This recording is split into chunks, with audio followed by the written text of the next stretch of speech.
pilit tinatago. Sa dilim ng lungsod, may mga lihim na nabubunyag tuwing pula at kabilugan ng buwan.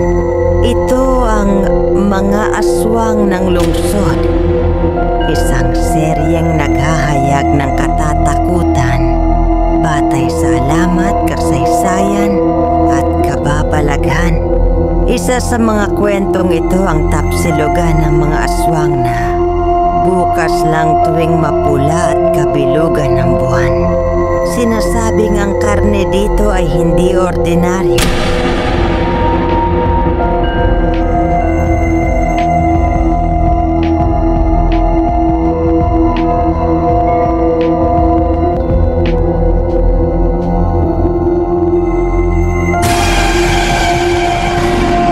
Sa Bulacan, sa kahabaan ng highway, may isang tapsilugan na kakaiba sa lahat.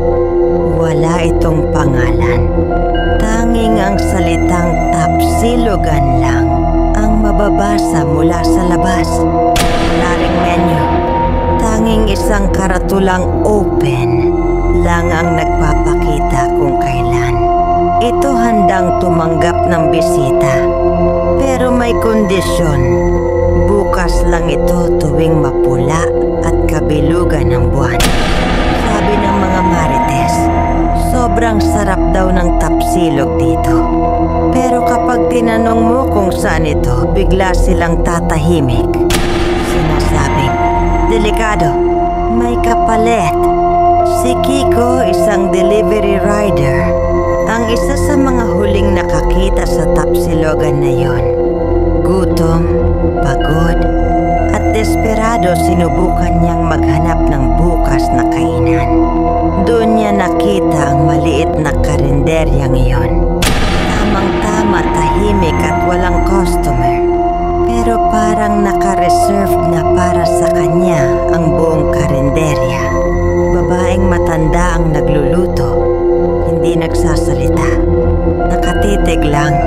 Pero nang ilapag ang tapsilog, parang may anino na pumasok sa loob. Dahil sobrang gutom na sinimulan niyang kumain. Lasang-lasa ang tapa. Malambot, malinamnam. Parang karne ng hindi niya maipaliwanag. Pagkaalis niya, binigyan pa siya ng take-out. Libre raw. Kinabukasan may ulat sa kalapit na barangay. Nawawala ang isang batang lalaki. Huling nakita sa eskinita malapit sa tapsilugan. Pero nang bumalik si Kiko, wala na ang kainan. Pinanood ni Kiko ang cam footage na nasa kanyang helmet. Sa dulo ng video habang kumakain siya, may gumagapang sa kisame. Hindi halata agad, pero may mata, 3, pula, hindi tao. At sa huling segundo ng video, may bulong.